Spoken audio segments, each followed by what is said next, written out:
Today, we are going to be diving deep into two of the most contentious ideologies of the 20th century: fascism and German National Socialism, also known by the more popular name of Nazism.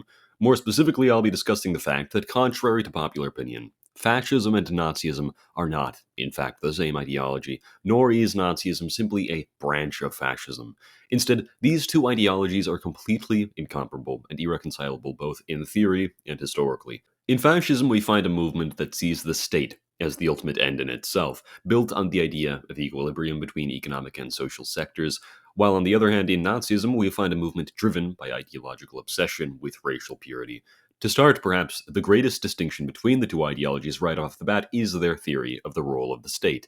In fascism, the state is the absolute. Fascist thinkers, including Giovanni Gentile, had always envisioned a society where the state is the end-all be-all, where everyone belongs to the state, where everything belongs to the state, while the nation and the state are one and the same. A vision encapsulated in the doctrine of fascism by Giovanni Gentile and Benito Mussolini.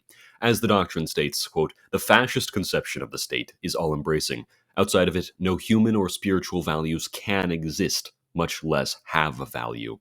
In a complete contrast, National Socialism was fixated on the ideal of the biological race. For the Nazis, the state was merely a tool to achieve racial purity. As stated in Adolf Hitler's own Mein Kampf, quote, "We can conclude the state is not an end in itself, but a means to an end." No two statements could stand in a sharper contradiction than these.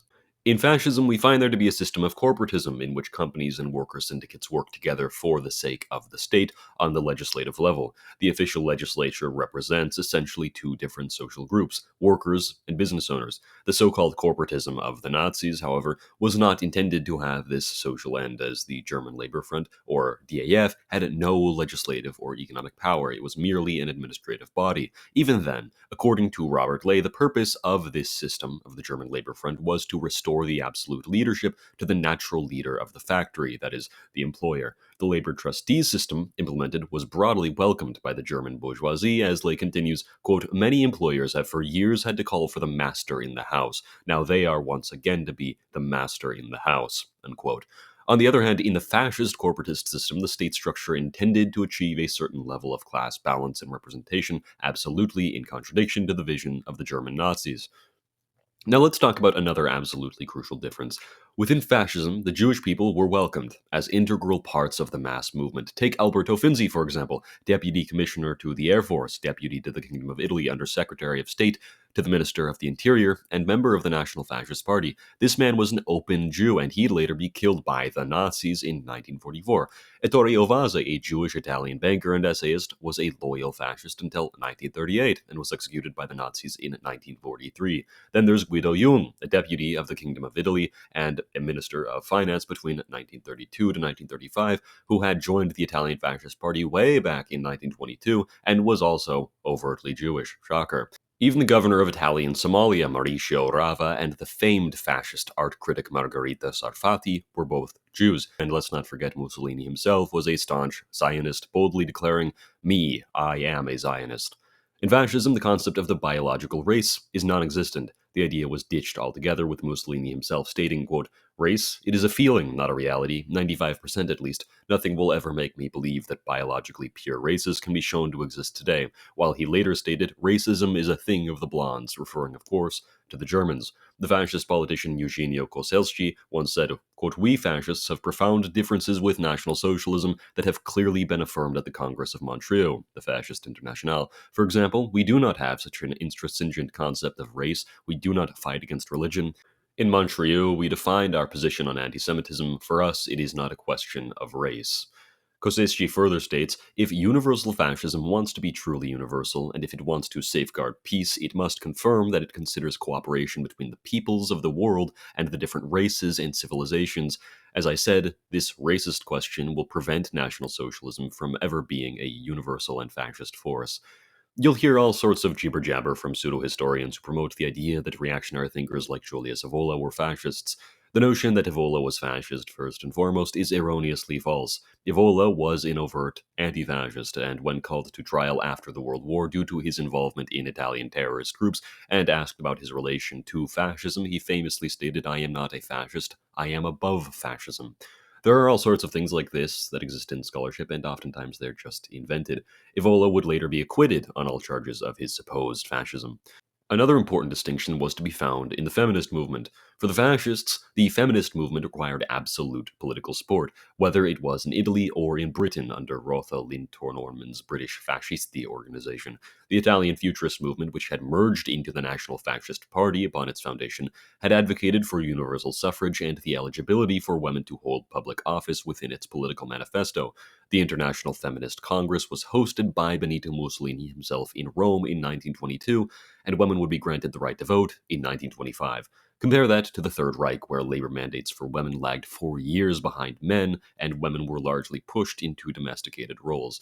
When it comes to religion, fascism was all about opposing clericalism and traditional religiosity in favor of venerating the state for the purpose of eventually curating a civic religion, at least in theory. In National Socialism, however, the state hoped to create a new Eastern hybrid religion inspired by Tibetan, Japanese, Indian, and Middle Eastern religious systems to be imposed upon the people, for which purpose positive Christianity and Ariosophy were a definitive stand-in until such a religion could be fostered.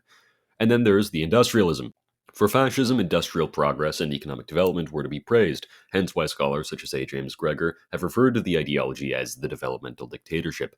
In German National Socialism, however, the environment and blood and soil, along with Mother Nature, were the end-all be-all. As the Nazi Theodor Kuhnke stated in 1935, it is no longer the economy that is the ultimate goal of politics, but the preservation of the health of the sources of the people's power. These sources are blood and soil, people and native soil, man in the midst of Mother Nature. The reawakening of the German soul also decides the fate of the environment. Unquote. Figures like Walter Dare made it crystal clear that for the Nazis, the peasantry and the rural life embodied the true essence of the German Volk. The Third Reich repeatedly placed agriculture and, by extension, the natural landscape above the demands of industrial self-sufficiency. The vision of the Reich was one of a people whose survival depended on their intimate, essentially spiritual connection to the land, rather than on real societal, economic, social, and infrastructural development.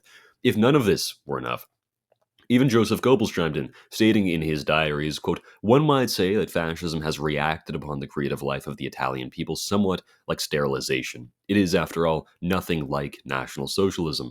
While the latter goes down to the roots, fascism is only a superficial thing. That is regrettable, but one must recognize it clearly." Harsh words Goebbels had to say about fascism for a supposed fascist.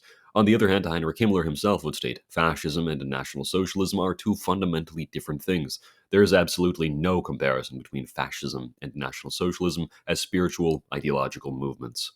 Why then are these two ideologies so different, some may ask? You might say I've always heard of them used as nearly synonymous terms. Fascism, now as I explain in another video, is rooted in the idealism of Hegel and the syndicalism of Georges Sorel, a theorist who saw Marxism in a whole new light, drawing heavy inspiration from Marx's theory of proletarian violence as the prime revolutionary mechanism of modern history. While these are the origins of fascism, German National Socialism meanwhile came out of the pan-Germanic and eugenicist movements in Germany, alongside various Christian nationalist and anti-Semitic political parties across Austro-Hungary. We're talking about figures like Rudolf Jung, Rudolf von Sebottendorf, organizations like the Thule Society, and conspiracy theories such as the notion that the Earth is hollow or that the German people descended from a race of giants that used to live in the mythical continent of Hyperborea. The most important ideologues, however, would be Karl Lueger and George von Schoner. All of these ideas and individuals had a huge impact on shaping the ideals of Anton Drexler, the guy who founded the German Workers' Party that eventually became the National Socialist German Workers' Party.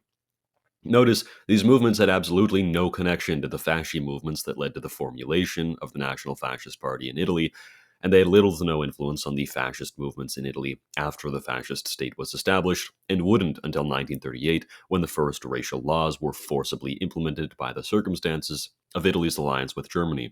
But why would Italy have ever allied with Germany if the fascists in Italy were ideologically opposed to Nazism? This brings us to a little country called Austria. The fascists in Austria were no pushovers when it came to resisting Nazi imperialism. Hitler even went so far as to assassinate the fascist prime minister of Austria, Engelbert Dollfuss, in 1934. And then you had Kurt von Schuschnigg, fascist who took over power in Austria until 1938, who was a downright avowed anti-Nazi. Even as early as 1933, when the Nazis first came to power in Germany, Italy had the guts to propose a pact of four among Italy, France, the UK, and Germany with the spoken aim of keeping German territorial and military revisionism in check. Germany had already been busy violating the Treaty of Versailles, rearming, rebuilding its air force, reintroducing conscription, you name it, and Italy was hoping to put a stop to that. Then came Benito Mussolini's call for the Stresa Conference, held from April 11th to April 14th. The core goal of the Stresa Front was to reinforce Austria's independence and set up a framework to control military growth for Italy, for France, the UK, and Germany to finally shut down German expansionism once and for all. But the front would soon fall apart quickly. Britain started cozying up to Germany behind the backs of Italy and France, which led straight to the Anglo-German Naval Agreement on June 18th of 1935. Under that deal, Britain allowed Germany to expand its navy to be 35% of the size of Britain's own, a deal made completely without Italy or France. With these conflicting interests coming to a head, the Stresa Front crumbled, and Benito Mussolini ultimately threw in the towel to any anti-Hitler pact with Britain and France, so that when the World War finally did come to a head and push came to shove, the Kingdom of Italy chose to side with Germany over attempting another botched alliance with Britain, hoping that would be enough to preserve their nation. So let's cut through the noise and the manufactured nonsense. Fascism and Nazism simply aren't two sides of the same coin, they are entirely different ideologies. Fascism revered the state as the ultimate power, an all encompassing force built on national unity and a disciplined modernist vision, while Nazism was founded upon a warped fixation of racial purity and a distorted, mythical connection to an idealized past. One of these ideologies, fascism, welcomed Jews as full members of the mass movement. The other, Nazism, turned them into scapegoats for its own genocidal madness. Anyone peddling the idea that these systems are identical is peddling a made up narrative which has been designed to blur historical truth for political expediency.